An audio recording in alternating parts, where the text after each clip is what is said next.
So we've now come to the incident in the Lord's life about the marriage feast at Cana. This is truly a joyful incident in his life, when he went to his friend's place to celebrate a marriage feast. And there, when the supply of wine ran out, he created a whole new supply of about 600 litres of wine for the guests. I'm quite sure there are not many wedding guests who take that much wine with them to a wedding feast. This wedding feast can be taken as a symbol of the great banquet to which God is inviting us all, when one day we will all sit down together in love and friendship. All people of all countries and religions and languages will all settle down together with God. So why don't we start and live that way now? This is the Andromeda Galaxy. It is unbelievably big and functions so perfectly. We need to remember that it was made by the wisdom of God, who is Jesus Christ. We should be absolutely dumbfounded that a man who walked the earth like us is responsible for the most distant star. Are we prepared to take the leap of faith and say yes to that?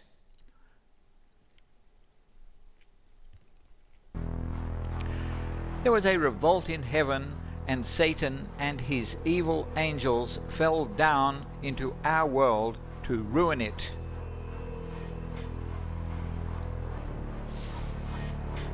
Men became proud and made other people their slaves.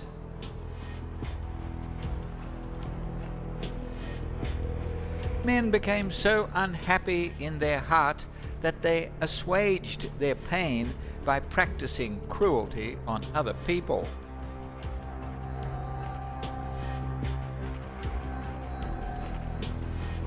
In Goya's painting, we see French soldiers executing the defenders of Madrid.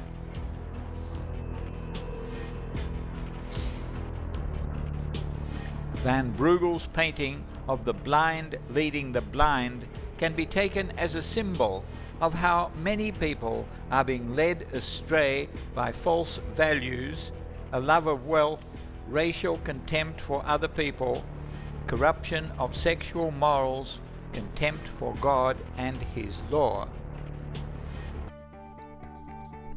But God would not abandon His people, us, all of us. God gives His love forever and will never go back on it. He called Abraham out of his country to start a new beginning. His story led up to Christ. Jesus is a man like us and enjoyed life the way we do. He is happy to enjoy a marriage feast with his friends. In Hebrew society, a marriage could go on for a week. If there were over 100 guests, then vast amounts would be needed to feed and entertain them.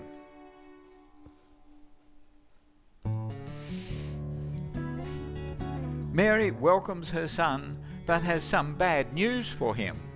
The supply of wine has run out. She more or less suggests that Jesus might do something about the shortage, but he replies, rather mysteriously, that his time has not yet come.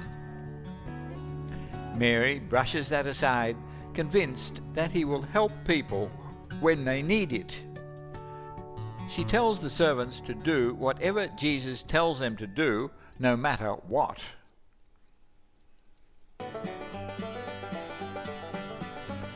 The Lord seems to realize that he cannot refuse whatever his mother asks him. He sees that there are 6 big pots placed there to hold water. All this water would have been used for the endless purification rites that the Jews were always going on with.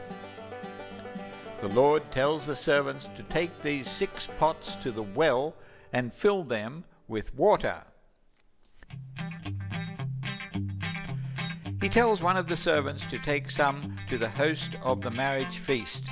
The host tastes it and is astounded to realize that it is excellent wine.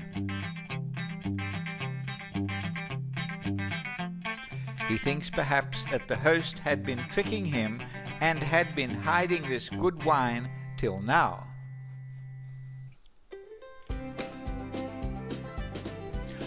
Jesus and the servants joke together about the sudden appearance of all the good wine. Jesus perhaps asks them whether they think there will be enough wine now, seeing as how about a dozen hefty fishermen have come along as well.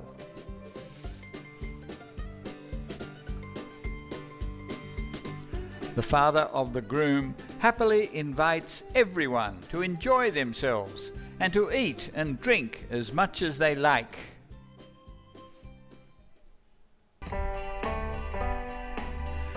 This painting of the marriage feast at Cana by Veronese can be taken as a symbol of the great feast to which God is calling all of us.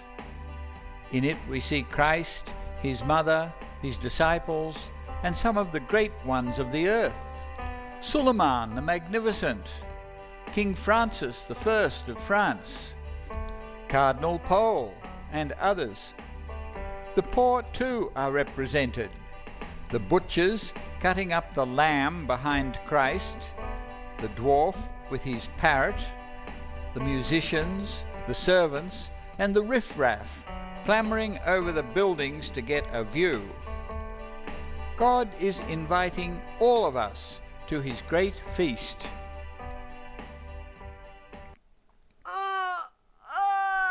But all of this comes at a price. Christ paid a terrible price to free us from the grasp of Satan. Are we prepared to acknowledge that, to believe it really, and do something for him in return? In this picture, we see a small home which might represent our comfort zone. There is a bridge. Are we prepared to leave our comfort zone, cross the bridge, and head out into the great world in order to change the old order of endless ritual into something new and great for God?